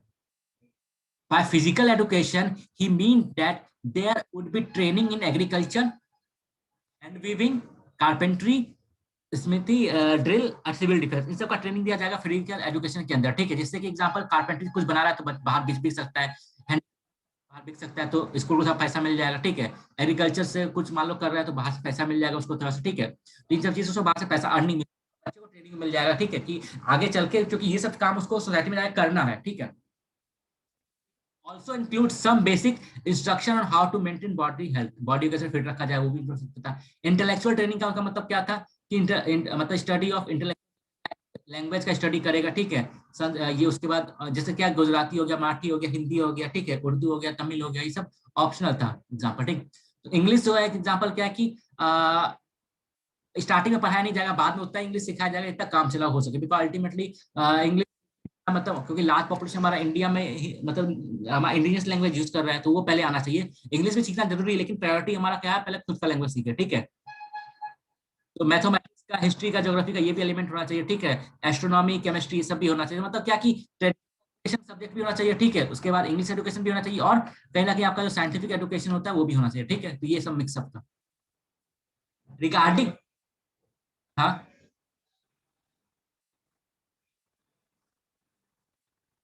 हाँ, देखो भैया, ये किसके लिए था, लेकिन अल्टीमेटली जिस एरिया में हो रहा है तो उस एरिया में से, मान लो गुजरात एरिया में हो रहा है तो गुजराती कंपलसरी होना चाहिए, हिंदी कंपलसरी होना चाहिए, ठीक है। क्योंकि देखो उस समय क्या था कि गुजराती मराठी क्या था, आज के टाइम में जो गुजरात देख रहे हैं ना, उस समय प्रोविंस जो था गुजरात मराठी मिला हुआ था, ठीक है। तो अभी के टाइम में छोटा मोटा स्टेट नहीं था, स्टेट बहुत बड़ा बड़ा था, ठीक है। इसलिए जब वो बंदा बोल रहे, मान लो महात्मा गांधी बोल रहे गुजराती मराठी एक था, तो उस टाइम में क्या था, गुजरात और महाराष्ट्र एक ही था, ठीक है। तो लैंग्वेज, ये दोनों लैंग्वेज था उस प्रोविंसेस का, ठीक है। जैसे आज के टाइम बोलते हैं two language policy, example south के अंदर कि आप हो तो तमिल भी सीखो, हिंदी भी सीखो, तो क्योंकि वो दोनों लैंग्वेज क्या था, आज अभी उस टाइम जो गुजरात था वो क्या था, महाराष्ट्र का ही पार्ट था, बॉम्बे का ही पार्ट था, इसलिए वहां पे दोनों लैंग्वेज सीखना पड़ेगा, क्योंकि वो लोकल प्रोविंसेस लैंग्वेज है, ठीक है। वो लोकल पड़ेगा। हिंदी इसलिए सीखना पड़ेगा बिकॉज वो कहीं ना कहीं नेशनल लेवल पे ज्यादा। उसका English would not be taught in the first 3 year, मैं तो ये तो हो ही गया। रिगार्डिंग इंस्ट्रक्शन रिलीजियस, तो रिलीजियस एजुकेशन का उनका क्या मतलब था, he wrote that the student would be made familiar with the general ethical principles, especially non-violence, and learn from the concept of their teacher, ठीक। तो सब रिलीजन के अंदर कुछ कुछ प्रिंसिपल्स कॉमन होता है, यहाँ पर नॉन वायलेंस हो गया, ट्रुथ हो गया, ठीक ना। तो ये सब चीज को सिखाया जाएगा बच्चों को, जैसे कि सोसाइटी में जाके पीसफुल सोसाइटी बने। Gandhi's earliest scheme of education was too idealistic to be implemented fully, तो मतलब ये जो एजुकेशन सिस्टम मॉडल था गांधी जी का, बहुत ज्यादा आइडियलिस्टिक था, जो कि रियल लाइफ इंप्लीमेंटेशन में प्रॉब्लम, मतलब उतना सक्सेसफुल हो नहीं पाया, ठीक है। Teacher were hard to get, क्योंकि टीचर भी इस टाइम में मिलना बहुत मुश्किल थे। Though enough fund were are not available and there were are not sufficient numbers inspire to organise such school, क्योंकि देखो जॉब्स कैसे मिल रहा है आपको, गवर्नमेंट स्कूल में जाके, ब्रिटिश स्कूल में जाके, तो गांधी जी के स्कूल में कौन आएगा फिर, क्योंकि अल्टीमेटली मोटिव तो वही होता है। So progress was slow progress हो रहा था इसका। In 1921, at the height of non-cooperation movement, Gandhi established first national university in Ahmedabad, Gujarat Vidyapit. For artificial division between classes and masses, the medium of instruction would be language of the provinces. तो जिस province में हो रहा है उसका language होना चाहिए। To promote national integration, the learning of national language Hindi in both Devanagari and Persian script would be compulsory part of curriculum. तो manual training was to receive equal importance with intellectual training, ठीक है। मतलब practical knowledge भी important था जितना intellectual knowledge important था, जिसको आज के टाइम में स्किल डेवलपमेंट बोल लेते हैं। And only such occupation would be taught as they are necessary for good life और नेशन, तो वही चीज सिखाया जाएगा जो कहीं ना कहीं हमारे कहीं ना कहीं मतलब सोसाइटी की और नेशन की जरूरी है। तो हमने ऑलरेडी क्या देखा था, जेंडर वाले में क्या देखा था कि गांधी का ये मानना था कि बोथ मेन और फीमेल दोनों को इक्वल मतलब वोकेशनल ट्रेनिंग मिलना चाहिए। The change in the attitude and the ठीक है, तो उतना पैसा भी नहीं मिल पाता। गांधी से religious instruction should be part of curriculum so long as it was according with the truth and non violence, ठीक है, तो उसका focus truth and non violence पे होना चाहिए। There should be complete tolerance of all established religion, physical exercise and training should be compulsory part of curriculum for the physical well-being of nation. Gandhi's wish was to make this kind of national education a living force so as to cover every village, मतलब हर जगह होना चाहिए, जिससे क्या village area में मतलब ज्यादा education masses तक पहुंच पाए। अदर नेशनल इंस्ट्रक्शन ये सब स्टैब्लिश किया उन्होंने। After independence they receive support from government, तो गवर्नमेंट ने कुछ कुछ सपोर्ट भी किया, लेकिन Gandhi wanted to make education self sufficient because he saw that the problem of obtaining adequate fund was never going to go away. Even आज के time में भी लाइन बिल्कुल 100% सही है, बिकॉज आज के टाइम में क्या है, कोई भी एजुकेशन सिस्टम क्या है कि हमारे स्कूल का या फिर ले लिया जाए गवर्नमेंट का कॉलेज, कोई भी ले लिया जाए, अपने आप में सेल्फ डिपेंडेंट नहीं है, उसको कहीं ना कहीं डिपेंडेंट या फिर मुंह उठा के गवर्नमेंट की तरफ देखना पड़ रहा है, ठीक है। So Gandhi wanted to make education self-sufficient because he saw that the problem of obtaining adequate funds was never going to go away. Concept of self-supporting education was translated इतना। Gandhi scheme is described at basic, ये देखना Wardha scheme of education जो गांधी का दिया हुआ था। अब उसके अंदर क्या मॉडल था गांधी का मॉडल एजुकेशन का, ये देखो। He described that course on primary education and it would extend for a period of 7 years, मतलब स्टार्टिंग का 7 ईयर बच्चों को प्राइमरी एजुकेशन दिया जाएगा, जिसमें क्या क्या रहेगा, हैंडमेड मैन्युफैक्चरिंग, कॉटन का सिखाया जाएगा, मतलब वो स्मॉल जो लाइफ से रिलेटेड जो बेसिक नीड होता है, मतलब लाइफ के अंदर जो लाइफ स्किल्स होता है वो सिखाया जाएगा। एग्जांपल टेलरिंग सिखाया जाएगा, ठीक है, चाहे मेल हो फीमेल कुछ भी हो, पेपर मेकिंग सिखाया जाएगा, ठीक है, बुक बाइंडिंग सिखाया जाएगा, cabinet making, toy making, good making सिखाया जाएगा, जो उस टाइम में इंपॉर्टेंट एक्टिविटीज है सोसाइटी का, वो चीज सिखाया जाएगा, ठीक है। Thus he felt could be learned easily without much more capital, क्योंकि ये सब सीखने के लिए क्या ज्यादा कैपिटल भी आपको नहीं चाहिए, तो आप सस्ते रेट पे एजुकेशन बना सकते हो और लाइफ लर्निंग स्किल उनको सिखा सकते हो। डिग्निटी ऑफ लेबर, अब इससे फायदा क्या होगा, जब बच्चे ये सब काम खुद से करेंगे तो उनके अंदर क्या होगा, as a dignity of labour का सेंस आएगा, तो सोसाइटी के अंदर जब वो जाएंगे तो खुद देखेंगे इस काम में इतना मेहनत लगता है, तो वो सोसाइटी के अंदर जाके discrimination on the basis of labour नहीं कर पाएंगे, ठीक है। समझ में आया चीज, जो बच्चा काम खुद कर रहा है तो जब काम करते दूसरे को देखेगा तो उसके मन में कोई हीन भावना या इन्फीरियर भावना नहीं आएगा, ठीक है। क्लियर है चीज ना, dignity of labour produce protect होगा, प्लस एजुकेशन सिस्टम भी एक टाइप से अपना सेल्फ सफिशिएंट होगा। ये लाइन क्लियर है कि नहीं? The product manufactured in the schools were to be brought by the state at fixed price. In this way, education would be self-financing, जो मैंने बताया। The boy and girls trained at this school where would be guaranteed employment by the state, क्योंकि जो हुआ वो तो Gandhi was of the opinion that women could play an important role as teacher in this scheme. तो देख रहे हो क्या, वुमेन को हर जगह इंपॉर्टेंट रोल दिया जा रहा है गांधी मॉडल में। The first school under the basic education, ये स्टार्ट हुआ था हिंदुस्तानी तालीम संघ, स्टार्ट करा गांधी जी ने इसको, ये स्टार्ट वर्धा में। द फर्स्ट कॉन्फ्रेंस ये स्टार्ट हुआ था, देखिए। After independence however the economic development of India took a turn. Independence के बाद क्या होता है कि इंडिया का जो कहीं ना कहीं जो इकोनॉमिक मॉडल है कहीं ना कहीं सेंट्रलाइज हो चुका था, और हमने डिसेंट्रलाइज डेवलपमेंट का मॉडल छोड़कर कहीं ना कहीं हैवी इंडस्ट्रियलाइजेशन फोकस कर लिया था, इसलिए गांधी जी का जो एजुकेशन मॉडल था कहीं ना कहीं इररिलेवेंट हो गया था गवर्नमेंट के नजर में, और बहुत आइडियलिस्टिक भी था, तो इसलिए वो मॉडल कभी रियल में बड़े लेवल पे आ ही नहीं पाया। अगर आता तो बहुत सा प्रॉब्लम भी सॉल्व हो जाता। तो after independence however the economic development of India took a turn different from the visualised by Gandhi, so the necessary political will and the faith required for the basic education was no longer available. On the subject of higher education, Gandhi considered opinion that it should be left to private enterprises and it should meet national requirement। मतलब क्या क्या देखो, basic starting का 7-8 साल का जो education है, basic education, वो गवर्नमेंट को सबको देना चाहिए फ्री में, जिसके अंदर बेसिक लर्निंग स्किल्स उस लोगों को प्रोवाइड करवा पाए, ठीक है। अब फायदा इससे क्या होगा कि बेसिक स्कूल सबको मिल रहा है, तो सब लोग मतलब स्किल उसको मिल जा रहा है, तो अल्टीमेटली कुछ ना कुछ काम कर ही लेगा। और अगर उसको मान लिया जाए कि और फ्यूचर स्टडीज करना है, तो इस 7-8 साल के अंदर उस एजुकेशन सिस्टम के अंदर उसको इनफ स्किल मिल जाएगा कि वो अपना अर्निंग करते हुए हायर एजुकेशन को ले सके। क्लियर है, मतलब बच्चे को आत्मनिर्भर बना रहा था। क्लियर है ये चीज? हेलो। तो primary education should be the responsibility of government and the higher education should be left for the private enterprises, ठीक है। Gandhi considered education not as end itself but as a mean to end, ठीक नहीं, एक रास्ता होना चाहिए। It was seen as the instrument to serve the purpose of all around development of individual personality and the need of the nation. तो education system हमारा ऐसा होना चाहिए कि इंडिविजुअल का पर्सनैलिटी भी इंप्रूव करे और नेशन का जो डेवलपमेंट का नीड है उसको भी पूरा करे।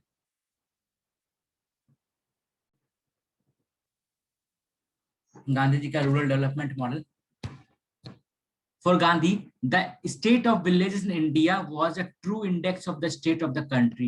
ठीक है, तो गांधी का ये मानना था कि भैया अगर कंट्री का डेवलपमेंट को मेजर करना है तो आपको अपना जो विलेजेस है ना उसके अंदर का डेवलपमेंट को या उसके अंदर कंडीशन को आपको मैनेज करना मतलब देखना पड़ेगा। ठीक, तो इंडिया का जो डेवलपमेंट आपको जानना है तो ये खाली जीडीपी मत देखो, ठीक ना, आप ये देखो कि गांव के एरिया के अंदर कंडीशन कैसा है नहीं है, ठीक, उसके हिसाब से आप एक तरह से वो देखो। ठीक है, वो रियल पिक्चर दिखाता है। तो the state of village was a true index of the state. ठीक है, उसी तरह अम्बेडकर जी का क्या कहना था कि अगर आपको किसी भी कंट्री के डेवलपमेंट के बारे में जानना है तो आप वहां का वुमेन का कंडीशन देखो। ठीक है, तो अम्बेडकर के बाद में बात कर लेंगे हम लोग, गांधी का बात करते हैं। ठीक, the regeneration of villages through a comprehensive programme of rural uplift covering all the area of health education and employment. ये तीनों चीज आपको रूरल एरिया में प्रमोट करना पड़ेगा अगर आप रूरल डेवलपमेंट चाहते हो। ठीक है, village based industries had to be revived and a taste for their goods had to be created in urban area। मतलब क्या, गांव के एरिया में आपको ट्रेडिशनल इंडस्ट्रीज को रिवाइव करना पड़ेगा, प्रमोट करना पड़ेगा और अर्बन एरिया के अंदर जो गुड्स प्रोड्यूस हो रहा है विलेज के अंदर उसका टेस्ट लोगों के अंदर डेवलप करवाना पड़ेगा। ठीक है, जिससे कि गांव के एरिया में प्रोड्यूस हो रहा है वो डिमांड क्रिएट कर सके। हाँ, in this programme of rural uplift the volunteers had a key role to play. अब देखना, ये अब ये चीज पढ़ोगे तो इंडिया ने भले ये चीज नहीं अडॉप्ट किया लेकिन चाइना ने ये चीज अडॉप्ट किया था। ठीक है, हम देखेंगे बाद में। तो गांधी का ये कहना था कि उनका जो रूरल अपलिफ्टमेंट का जो प्रोग्राम मतलब वो प्लान है ना उसमें क्या है कि हमारा जो वॉलंटियर्स है उनका बहुत ही इंपॉर्टेंट रोल है। ठीक है, वॉलंटियर्स क्या काम करेंगे यहाँ पर, गांधी का ये कहना था they should go to selected villages and live among the peasants. उनका ये कहना है जो हमारा एडुकेटेड इंडियंस है ना उनमें से हम उनको एज ए कुछ ट्रेनिंग देके उनको एज ए वॉलंटियर तैयार करेंगे। ठीक है, और उनको चाहे कॉलेज का मतलब एक टाइप से प्रोजेक्ट के नाम पे या फिर किसी और नाम से उनको गांव के एरिया में भेज के कुछ दिनों तक उनके बीच में रखा जाएगा और उन्होंने जो चीज अपना लर्निंग स्किल जो लर्न किया है वो स्किल गांव के एरिया में लोगों के साथ वो लोग शेयर करेंगे। ठीक, इवन आज के टाइम में भी गवर्नमेंट ऑफ इंडिया ने भी क्या है कि एक दो प्रोग्राम चलाया था इसके अंदर क्या था कि जो लोकल किसान विकास केंद्र है उसके साइंटिस्ट है ना लोकल एरिया में जाके गांव के विलेज के साथ रह के साइंटिस्ट उस एरिया के इंजीनियर हो गए साइंटिस्ट हो गए अपने गाँव में जाके वहां रहे और एजुकेशन को प्रमोट करें उनके बीच में। ठीक है, अपने स्किल्स को। तो गांधी जी का भी वही था क्या कि जो वॉलंटियर्स होगा they should go to selected villages and live among the peasants in a simplest way possible and teach them the life of healthy life. ठीक है, तो लिव दे हेल्दी लाइफ कैसे जीते। ठीक है, अब क्या हुआ देखो, अब क्या था कि आफ्टर इंडिपेंडेंस क्या हुआ कि इंडिया ने भी इंडिपेंडेंस प्राप्त किया 47 के अंदर। ठीक है, और कहीं ना कहीं इंडिया 47 में आजाद हुआ। ठीक, चाइना कहीं ना कहीं 50 में। तो अब इंडिया के पास ही सेम प्रॉब्लम था जो चाइना फेस कर रहा था उस टाइम में। क्या क्या भैया, इतना बड़ा कंट्री आपके पास सफिशिएंट मेडिकल फैसिलिटीज नहीं है, क्लियर, कि आप जो लोगों को दे पाए सब लोगों को कवर दे पाए। ठीक है, चाइना के पास भी सेम प्रॉब्लम था कि उनके पास भी इतना डॉक्टर या मेडिकल स्टाफ नहीं था कि सबको दे पाए। ठीक, इंडिया के पास भी वही था, लेकिन इंडिया ने इसका रास्ता क्या अडॉप्ट किया कि भैया हम लोग एक नेशनल लेवल पे बड़ा हॉस्पिटल बनाएंगे एम्स टाइप का। ठीक, उसके बाद फिर स्टेट लेवल पे अच्छा हॉस्पिटल बनाएंगे, डिस्ट्रिक्ट हॉस्पिटल बनाएंगे। ठीक है, उसके बाद हम लोग क्या बनाएंगे कि रूरल एक टाइप से वो कुछ कुछ डिस्ट्रिक्ट्स में मिला के ब्लॉक में मिला के एक दो हॉस्पिटल छोटा मोटा बना देंगे। ठीक, तो इंडिया ने कहीं ना कहीं ये 3 टायर मॉडल अडॉप्ट किया। ठीक है, चाइना ने क्या किया, चाइना को ये चीज पता था भैया कि इतना बड़े लेवल पे क्या दो चीज होता है, एक क्या होता है फ्यूचरिस्टिक के बारे में सोचना, एक होता है प्रेजेंट में। क्योंकि आप ये नहीं बोल सकते हो कि आज के टाइम में मेडिकल स्टाफ का कमी हो रहा है तो ऐसा नहीं कि अरे हम ज्यादा कॉलेजेस खोलेंगे, तो खोलोगे तो भैया उसका रिजल्ट तो 6-7 साल बाद आएगा ना अल्टीमेटली न्यू डॉक्टर। लेकिन प्रॉब्लम तो आज फेस करना पड़ रहा है ना आपको। एग्जाम्पल, अगर ऑक्सीजन का शॉर्टेज आज है, आप ये आके बोलो कि भैया हम 1000 ऑक्सीजन प्लांट खोलने वाले, तो भैया जब प्लांट खोलोगे तब आएगा, लेकिन शॉर्टेज तो अभी प्रेजेंट टाइम में, तो प्रेजेंट टाइम में आप क्या स्टेप ले रहे हो ऑक्सीजन का शॉर्टेज को सॉर्ट आउट करने के लिए। क्लियर है, तो सेम चीज यहाँ पे भी था कि चाइना ने भी ये चीज सोचा कि भैया प्रेजेंट टाइम में क्या करे, तो उसने क्या किया, क्योंकि उसका कहीं ना कहीं जो पार्टी वहां पे था वो कहीं ना कहीं आइडियोलॉजी बेस्ड था, तो उसका एक कैडर था। ठीक है, उसने क्या किया कहीं ना कहीं अपने कैडर के अंदर या फिर और जो वॉलंटियर्स होता है उसको तैयार करके 2 से 3 वीक का मेडिकल ट्रेनिंग दिया उनको। ठीक है, क्योंकि देखो ज्यादातर जो प्रॉब्लम होता है जो हेल्थ इश्यूज होता है वो क्या होता है, बहुत मामूली डिजीज का होता है। ठीक है, जिसमें कि अल्टीमेटली आप छोटा मोटा सजेशन से भी छोटा मोटा मतलब चीज से भी आप ले क्या कर सकते हो, ठीक हो सकते हो। ठीक है, तो बहुत कम ऐसा डिजीज होता है जिसके लिए भयंकर आपको हॉस्पिटलाइजेशन या बहुत ज्यादा मेडिसिन चाहिए। ठीक है, एग्जाम्पल ले लिया जाए कि आपका कॉलेरा हो गया एग्जाम्पल। ठीक है, या फिर मान लो कि डस्ट हो गया, इस टाइप का चीज, ठीक है। इसके कारण पहले बहुत सारे लोगों का डेथ होता था, लेकिन मान लो कि 2-3 वीक का ट्रेनिंग आपने दे के उन लोगों को ट्रेन कर दिया, तो वो क्या है कि वो जो वॉलंटियर्स है, अब वो वॉलंटियर्स को हर गाँव में भेजा उसने, ठीक है, चाइना वालों ने। तो अल्टीमेटली क्या हुआ कि इस टाइप से क्या हुआ, एक वॉलंटियर्स का टाइम मतलब एक टाइप से खड़ा करके उन्होंने अपने कंट्री के अंदर जो उस टाइम जो हेल्थ का कहीं ना कहीं एक टाइप से मतलब एक टाइप से प्रॉब्लम हुआ था कंट्री के अंदर, उसको कहीं ना कहीं डील किया उन्होंने, ठीक है, डिसेंट्रलाइज वे में। हम लोग ये बोल सकते हैं कि ये चीज आइडिया कहीं ना कहीं ये मतलब उन्होंने तो इम्प्लीमेंट 50s में किया, गांधी ने ये आइडिया 30s में दे दिया था, ये विलेज का ये वाला प्रॉब्लम। इवन ये सिर्फ हेल्थ के रिलेटेड तक नहीं, क्या कि देखो आज के टाइम में क्या कि तमिलनाडु केरला के अंदर भी, केरला के अंदर क्या होता है जो इतना अच्छा वहाँ का हेल्थ केयर सिस्टम है, तो ऐसा नहीं होता कि सबको एमबीबीएस का डिग्री या फिर सबको नर्सिंग का 3 साल का डिग्री होता है। तमिलनाडु में क्या होता है, अगर आपने 12th पास आउट किया है तो गवर्नमेंट आपको 2 से 3 महीने का एक ट्रेनिंग दिया जाता है, उसके बाद आपको एक मतलब एक टाइप से डिप्लोमेट क्या कहते हैं उसको, तो एक डिग्री दिया जाता है नर्सिंग के अंदर। इसके बाद क्या होता है कि आप एक एग्जाम से कम्युनिटी हेल्थ केयर वर्कर के तौर पे आपको अपॉइंट कर जाता है आपकी कम्युनिटी के अंदर, ठीक है, 2 से 3 महीने के ट्रेनिंग में ही, ठीक है, इस टाइप से। अभी फिर क्या हुआ कि जैसे दिल्ली में क्या हुआ, दिल्ली गवर्नमेंट ने ये डिसाइड किया कि भैया थर्ड वेव तो आने ही वाला है, ठीक है, थर्ड वेव तो आने ही वाला है। इसलिए क्या कि उस समय क्या होगा, मेडिकल स्टाफ का शॉर्टेज होगा, इसलिए हम क्या कर रहे हैं कि 500 वॉलंटियर्स को लेकर जो 12th पास आउट किया है उसको 2 या 3 वीक का ट्रेनिंग दिलवा के हम लोग जो नॉर्मल मेडिकल ट्रेनिंग होता है वो दिलवा के, जिससे कि थर्ड वेव में हमारे पास मेडिकल स्टाफ का शॉर्टेज ना हो, ठीक है।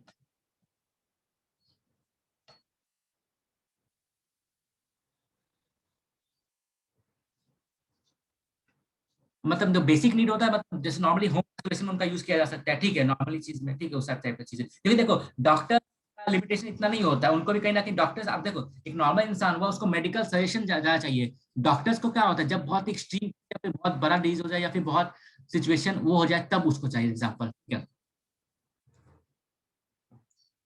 हाँ तो ये दिखा जाए, हाँ, हाँ, in his program the rural upliftment the volunteers had a key role to play. They should go selected villages and live among the peasants in the simplest way possible and teach them to live in a healthy life. Gandhi propagated his view through his general Navjeevan Navjeevan young India और हरिजन, ये याद रखना पड़ेगा। Gandhi also expressed his opinion about the village worker ratio that would make his scheme for efficient. हाँ भैया, हाँ भैया, हाँ इन्हीं इन्हीं का था, इन्हीं का था। तो गांधी ने फोकस ये किया था कि देखो एक विलेज वर्कर रेशियो फिक्स किया जाए आपको, ठीक, क्या कि वो जो वॉलंटियर्स गांव में जाएंगे तो उनका देखो, बिना गांधी ने क्या बोला था कि हमेशा वो फैक्ट के बेसिस पे काम करते हैं, ठीक है, हवा में नहीं कि हम लोग ये कर देंगे वो कर देंगे। उनका ये बोला था जो वॉलंटियर्स गाँव में जाके रहेंगे, ठीक है ना, उनका मेन काम क्या, गाँव के अंदर जो एक्टिविटीज हो रहा है ना उसके बारे में सर्वे करना, ठीक है, सर्वे करना, डाटा इकट्ठा करना, डेटा इकट्ठा करना, उसके बाद क्या कि विलेज वर्कर रेशियो डिसाइड करना, उसके बाद स्टेप्स लेना कैसे उसको ठीक किया जा सकता है, ठीक। तो villages should be grouped into blocks, there would be one worker for every block and 70,000 men and women volunteers would be required to cover the 7 lakh villages in the country। उनका ये कहना 7 लाख विलेज है हमारे country का, ठीक ना, तो हम लोग को 70,000 वॉलंटियर्स तैयार करना पड़ेगा जो कि मतलब एक नंबर ऑफ ब्लॉक्स में जाके एक ब्लॉक का जिम्मेदारी संभाल पाए, ठीक है, अल्टीमेटली क्योंकि 70,000 ब्लॉक होगा तो हर ब्लॉक में जाके एक रह पाएगा और फिर वो अपने अंदर वो चीज को तैयार करेगा। They should undertake a census of all the cattle to find out the average yield of milk. उनको पता चल जाए कि रियल में हमारा जो सर्वे गवर्नमेंट करता है वो काम वो खुद भी कर ले और इम्प्रूवमेंट भी काम कर दे, ठीक है। A census of the untouchable and the report of the condition, a detailed survey of the village including crop area, land revenue, craft industries and fruit etc type of tree, तो सब कुछ वो सर्वे करे और बस एविडेंस बेस्ड डिसीजन ले, ठीक है, जो आज टाइम में नीति आयोग प्रमोट करता है कि हमको एविडेंस बेस्ड डिसीजन लेना है, तो गांधी जी ने उसी टाइम बोल दिया था क्या, अब दूसरा बात करते हैं नीति आयोग जब बात करता है एविडेंस बेस्ड डिसीजन मेकिंग का, तो कहीं ना कहीं वो हमारा जो गवर्नमेंट एजेंसी जो होता है और जो उसको रिपोर्ट मिलता है फिर उसके हिसाब से वो एसी रूम में बैठ के वो करता है, ठीक है।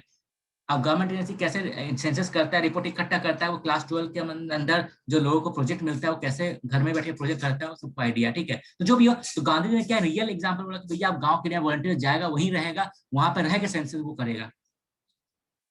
तो इन तमिलनाडु गांधी ने आश्रम भी सेटअप किया था, ठीक है, तो एक्टिविटीज एट दिस आश्रम वो एक्टिविटीज किया था, ठीक है। फिर गांधी ने क्या all India village industries association जो आज के टाइम में चल रहा है 1934 में स्टेब्लिश किया था। टाउन पार्टीज, अब देखो अब क्या कि टाउन के लोगों को भी कहीं ना कहीं विलेज के साथ अटैचमेंट रहे, तो वो लोग समझे विलेज के प्रॉब्लम को, इसलिए क्या वीकली टूर या फिर मंथली टूर ऑर्गेनाइज करवाओ, ठीक। Town parties go to villages to clean instruct and purchase, town से लोग विलेजेस में जाएंगे, ठीक है। अब देखो एक मूवी देखा है आप लोगों ने महेश बाबू का? अरे क्या नाम था उसका यार, नाम मैं भूल रहा हूँ। शायद भारत रानी नैनू।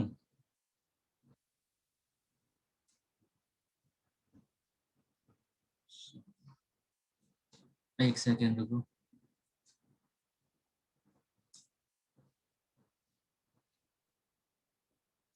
हाँ भैया।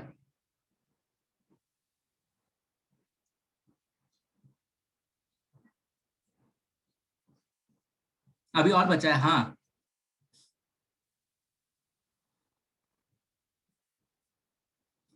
क्योंकि क्योंकि it's it's easy to preach than to act. Gandhi ji का बातों को ट्वीट करना इजी होता है, लेकिन रियल में इम्प्लीमेंट करना नहीं होता। आप साल भर में 5 साल में जाके एक बार 2 मिनट से चला के फोटो खिंचवा सकते हो, लेकिन साल भर उसके थिंकिंग के हिसाब से आप प्रमोट नहीं कर सकते ना, पॉलिसी नहीं बना सकते हो। बिकॉज गांधी जी का जो मॉडल। हाँ, एक सेकंड भैया, वो आ,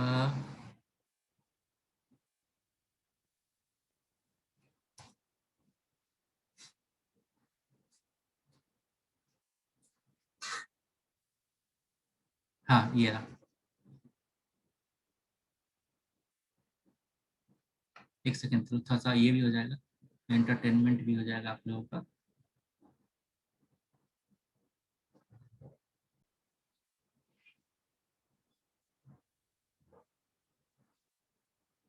हाँ, तो वही है कि उसको आप ट्रेंड बना दो, आप आईटी सेक्टर वालों को वो करो, ठीक है। जो भी है, मूवी है ना थोड़ा सा। तो फिर वही है, ये डायरेक्टली हो गया, हमने देखा। फिर बच्चों को स्कूल में पिकनिक के नाम पे ले जाओ आसपास के एग्रीकल्चर एरिया में। ठीक है। हाँ, रूरल एरिया में चले जाओ, उनका रूरल कनेक्शन बचे, एक रूरल इकोनॉमी को लेके, रूरल सिचुएशन को लेके उनके अंदर एम्पैथी जनरेट हो, ठीक है। ये रहा, देखो इस लाइन में एग्जाम्पल ऐसा नहीं कि इरेलीवेंट है आज के टाइम में, इसका रियल एग्जांपल हमने दिखा दिया कि आज के टाइम में बहुत प्रैक्टिकल सोल्यूशन नहीं हो रहा, ठीक ना। तो भले इंडियन गवर्नमेंट या फिर नॉर्थ इंडिया में लोग भूल गए कि साउथ में महेश बाबू ने इसको दिखा दिया, ठीक। तो town parties would go to villages to clean, instruct and purchase, ठीक है। would be organized to go to town to sell articles made in their villages and demonstrate their usefulness. To create popular awareness about the village upliftment program, Gandhi convinced of holding Khadi with the annual session of Congress. जो भी Gandhi was aware that the work of the rural construction of on the scale that was needed in India was impossible without the active support of the government. उनको ये पता था कि भैया कि जिस लेवल पे मैं काम करना चाह रहा हूँ रूरल डेवलपमेंट के ऊपर, वो बिना गवर्नमेंट के सपोर्ट के possible नहीं हो पाएगा, ठीक है। इसीलिए इसके लिए क्या होगा, बहुत ज्यादा रिसोर्सेज चाहिए, बहुत ज्यादा मैन पावर चाहिए, जो कि गवर्नमेंट के बिना सपोर्ट नहीं हो पाएगा। लेकिन प्रॉब्लम ये होता है कि इंडिपेंडेंस का स्ट्रगल में जैसे जैसे हमारा मतलब टाइम पास आते रहता है, वैसे वैसे क्या होता है, कहीं ना कहीं हमारा जो प्रेजेंट जो होता है वो गांधीयन फिलोसफी से कहीं ना कहीं दूर होते रहो हो जाता है, ठीक है। इसलिए गांधी जी क्या होता है, 1934 के अंदर ही कांग्रेस से इस्तीफा दे देते, ये बोल के भैया आप लोग बड़े हो गए, आपका आइडियोलॉजी डिफरेंसेस हो रहा है, तो मैं ऐसे ऑर्गेनाइजेशन में नहीं रह सकता हूँ कि जहां पर मेरा आइडियोलॉजिकल डिफरेंसेस अलग हो, ठीक है। When government way formed in 7 provinces, तो वहां पे क्या होता है, कुछ कुछ गांधी जी सजेशन दिया, और जो गवर्नमेंट बना था कांग्रेस का साथ मतलब कुछ 28 महीनों के लिए 1937 में, तो कुछ कुछ काम उन्होंने किया था, ठीक है, विलेज को वो मतलब करने के लिए। क्लियर है।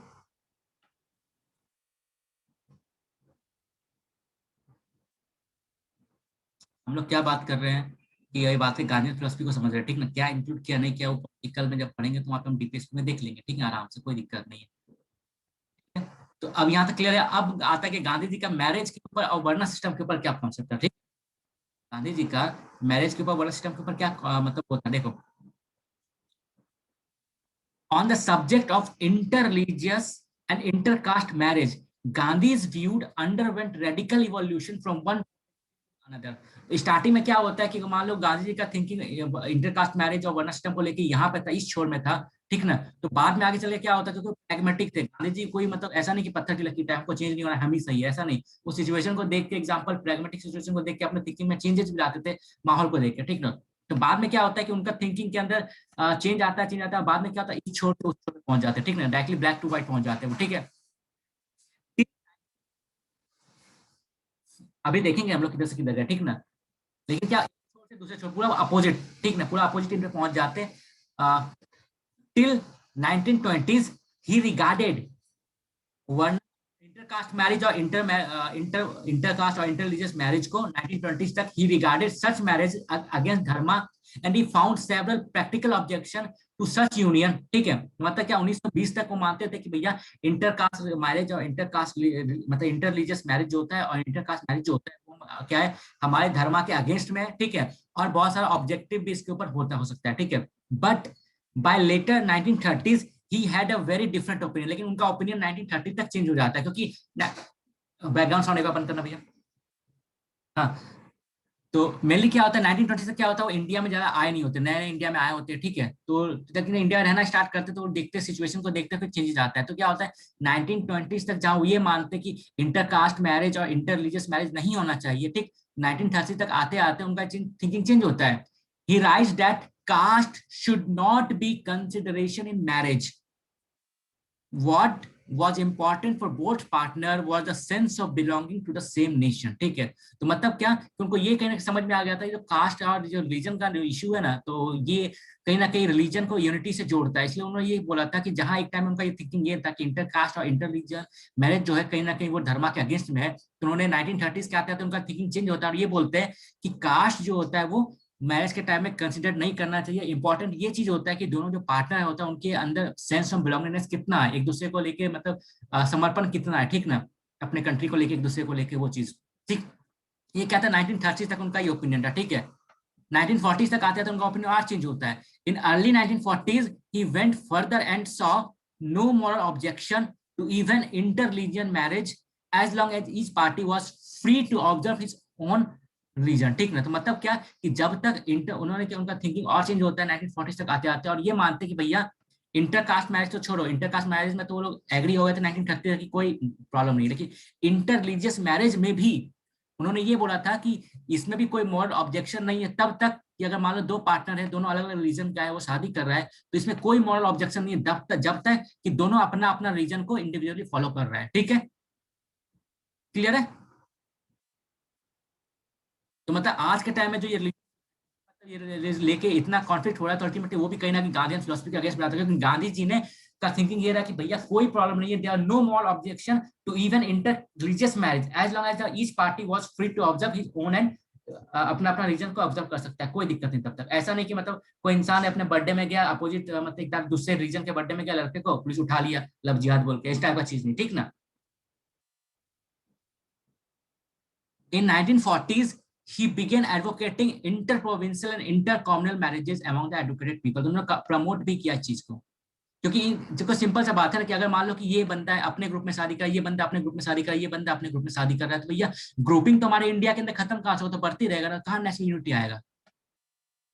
सिंपल सा बात है, नेशनल यूनिटी कहाँ से आएगा, नेशनल यूनिटी तभी आ पाएगा जब इतना घुल मिल जाएगा कि भैया एक दूसरे को मतलब क्लियर करना डिवाइड करना पॉसिबल ही नहीं हो पाए, तभी नेशनल यूनिटी आ पाएगा। अगर आप मतलब सेम रिलीजन के अंदर सेम कास्ट के अंदर करते रहोगे तो वो एक ग्रुपिंग इंक्रीज होगा कहीं ना कहीं, वो एक टाइप से मतलब नेशन का बात का यूनिटी ऑफ नेशन वो कहाँ से आ पाएगा। तो आप मतलब नेशन ऑफ यूनिटी कितना ही बोलते हो कितना ही बोलते हो, लेकिन जब तक ये सिस्टम रहेगा तो यूनिटी इन सेंस आ ही नहीं पाएगा कभी। डीप रूट, अब गांधी जी का इतना चेंज आया इनका मतलब थिंकिंग के अंदर कि एक टाइम में जिसे वो गलत मानते थे, बाद में 20 साल के अंदर क्या होता है उस चीज को बिल्कुल उसके खिलाफ हो जाते हैं, पूरा अगेंस्ट हो जाते हैं उस ओपिनियन के। ठीक है, क्यों ऐसा होता है, ठीक है, नॉर्मली क्या देखा जाता है कि इंसान का एज के साथ क्या होता है ज्यादा ऑर्थोडॉक्स हो जाता है, ठीक है, लेकिन यहाँ पे क्या हो रहा है कि विद द एज क्या हो रहा है वो ज्यादा लिबरल ज्यादा ओपन माइंडेड हो रहे हैं, तो वो ऐसा क्यों थिंकिंग में चेंज आया। Deep rooted deep root of the caste system in India made him severe opponents of it and he began to feel that it should be destroyed। तो गांधी जी का ये था कि इतना डीप रूटेड सिस्टम था, उनको ये लगा था भैया जब तक सोसाइटी के अंदर कास्ट सिस्टम है तो कहीं ना कहीं ये इंडिया का यूनिटी के लिए सबसे बड़ा ऑब्स्ट्रिक्शन है, इसलिए कास्ट सिस्टम को डिस्ट्रॉय कर देना चाहिए। क्लियर है। हेलो, ठीक है, हाँ बोलो। मैंने क्या बोला, फॉलो कर देखो फॉलो करने के, हाँ हाँ बोलो भैया, पूछो, हाँ बताओ।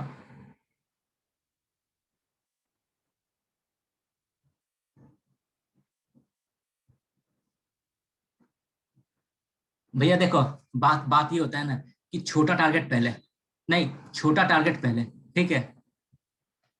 पहले आप छोटा टारगेट ले लो, पहले आप इस ग्रुप के अंदर सबको डिफरेंसेस खत्म कर दो, इस ग्रुप के अंदर सबको डिफरेंसेस खत्म कर दो, उसके बाद इन दोनों ग्रुप के बीच में डिफरेंसेस खत्म करना, ठीक है। तो सेम काम तो जवाहरलाल नेहरू का भी था ना। जवाहरलाल नेहरू ने क्या बोला था कि स्टार्टिंग में वो हमारे कॉन्स्टिट्यूशन के अंदर जो यूनिफॉर्म सिविल कोड है वो कहीं ना कहीं अम्बेडकर और जवाहरलाल नेहरू दोनों का देन है, ठीक है। लेकिन उनका ये था कि भैया पहले आप जो आप कहीं ना कहीं जो इंडिया का खुद का रीजन एग्जाम्पल जैसे हिंदुज्म हो गया, बुद्धिज्म हो गया, सिख हो गया, जैनिज्म हो गया, ठीक ना, पहले इनकी आप जो वुमेन्स को राइट दे दो मैरिज का, ठीक है, उसके बाद दूसरा रीजन का बात कर देना, पहले आप इसके अंदर दे दो। इसलिए उन्होंने हिंदू कोड बिल ला के इन चारों के अंदर एक टाइप से मतलब एक टाइप से मतलब उन लोग को क्या कहते हैं ऑथोरिटी या फिर उन लोग को इक्वल राइट प्रोवाइड कराया, ठीक है, क्योंकि उनका ये माना था पहले इनके अंदर आ जाए, फिर बाद में हम इनका इनके बीच में ला देंगे। लेकिन अनफॉर्चुनेटली यहाँ का बात स्टार्ट करने से पहले उनका डेथ हो जाता है, ठीक है। तो फिर यहाँ पे बात स्टार्ट ही नहीं हो पाता है बाद में। फिर बाद में फिर अभी स्टार्ट भी होता है तो बहुत गलत सेंस में होता है, और वो रिफॉर्म्स लाने से ज्यादा वो कॉमनल वायलेंस को प्रमोट करने के रेफरेंस में हो जाता है, ठीक है, कॉमनल डिफरेंसेस को। क्लियर है यहाँ तक? पूछो। हम्म।